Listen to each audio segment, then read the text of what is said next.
Capricorn, Sun, Moon and Rising, here is your tarot reading for the week ahead. These are designed to help you navigate the energies, things to look out for, things to perhaps avoid, and things to get excited about. I release these weekly, so you can sign up to the email notifications via the pinned comment below to make sure that you never miss one of these Tarotscopes again. And you can also find the details on how to discover your rising sign and moon sign for a more 360 look at the energies that are coming your way. So we start with the Five of Swords, the Lord of Conflict. Not all bad news. You don't need to groan just yet. Because we very quickly return to balance with the Four of Swords. So let me expand on these two energies just for a moment. We're entering into Venus in retrograde. It's playing out differently for every different star sign. It's a major event. We've just come out of this Mars retrograde and going almost immediately into Venus retrograde, and then a few weeks later on we'll be entering into Mercury in retrograde. What does this all mean? Well, Venus in retrograde typically affects our relationships. Venus, the ruling planet of beauty, relationships, and love. So don't be surprised, therefore, if there's a little bit of fractious energy within your relationships. This is probably going to be relatively mild irritations. You can't seem to see eye to eye. There's little arguments, maybe. Those things that you could ordinarily brush off and say, hey, it's no big deal, just seem to irk you for whatever reason. In its most gross form, or most pronounced form, that may be fallouts, that may be disagreements either with work, relationships of a romantic nature, a platonic nature. So don't be surprised, Capricorn, if relationships kind of suck this week. But thankfully, as I say, we've got the Four of Swords directly afterwards. This is, you can just about see it in the background, that word Pax, which is the Latin for peace, and the Four of Swords is the Lord of Rest from strife. So thankfully, any of those disagreements, those conflicts that are occurring will pretty quickly resolve themselves. This may mean that you need to eat a slice of humble pie, apologize, put water under the bridge, whatever it may be. I would guard against holding any grudges, any resentments this week, because again, you may then slightly have to tuck your tail between your legs and come back feeling a little bit sheepish, should we say. So don't read more into it than is needed. A very good rule of thumb for you this week is this my stuff, or is this their stuff, or is it both of our stuff? And a little bit of ownership that goes along with that. We are moving from the Five to the Four of Swords.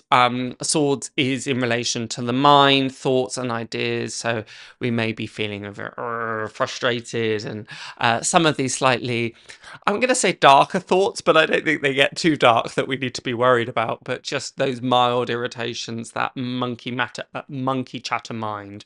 The Four of Swords is the card of meditation. So if you are finding that you're getting quite stuck in your head this week, particularly in that hypercritical way, that judgmental way about other people, then one of the best places to go is to that place of mental rest. Meditation, sound baths, yoga, going for a run, going for a walk in nature, whatever that looks like, time in the bath, but whatever is going to help you receive that intellectual reset. We move, as I mentioned there, from the Five to the Four, so the number of chaos as represented by the Five, disorder, to that number of stability, security, and order with the Four. So it pretty quickly smooths itself out. Now I'm laughing only in so much as I'll get to that in a little moment, but what is likely to happen here, the image that comes to mind is if you're turning up music and it's really loud and then it goes quiet and then it goes loud and then goes quiet and then goes loud. That's the kind of energy that we may be working with this week, Capricorn. Those moments where something's an issue and then it's absolutely fine, something's an issue and then it's absolutely fine. So you may be slightly more sensitive than you ordinarily would be. Don't be surprised if there are kind of moments of sudden expression, and then, oh, actually, it's over as quickly as it comes in. So don't assume that anything by any means is fixed. This is the positive aspect of the 5, of the number of chaos, because things go as quickly as they come and vice versa. And also the good thing about chaos is that it starts to shake things up. It means that we're not getting too stagnant and too still.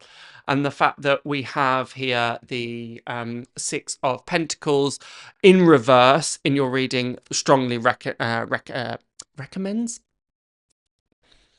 There's a particular word. Anyway, see, the chaos is starting to take over me. But normally, if this was this way up, it would be showing balance. It would be showing stability. But the fact that it's upside down just means that things are going to feel a little off kilter. But that's not necessarily a bad thing. It keeps us things alive. It keeps us on our toes. Who knows what might happen? What I've been saying to a lot of the earth signs this week is just don't make assumptions, because of that very ebb and flow nature of things appearing just as quickly as they're disappearing. And if we get quite fixed and make assumptions, oh, this is exactly how it's going to work out, then what it's likely to do is make mountains out of molehills.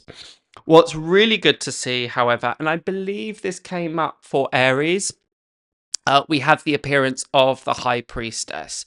So in amongst all of this tumultuous energy, and again, I don't want to dress that tumultuous energy as necessarily a shadow aspect, not as something that's necessarily going to do us any harm. Just a bit of a poetic image, I know, but just as a bird can use the currents to float and flow through things, that tends to be the attitude that we need to cultivate this week, Capricorn, is rather than fight against the tide or fight against the currents, actually just move with them. It will require a certain degree of adaptability, not something that comes naturally to earth signs, I know, but that shouldn't be too much of a stretch or too much of an ask. So keep a very open position. Don't become too fixed, dogmatic, or dig your heels in too vehemently this week.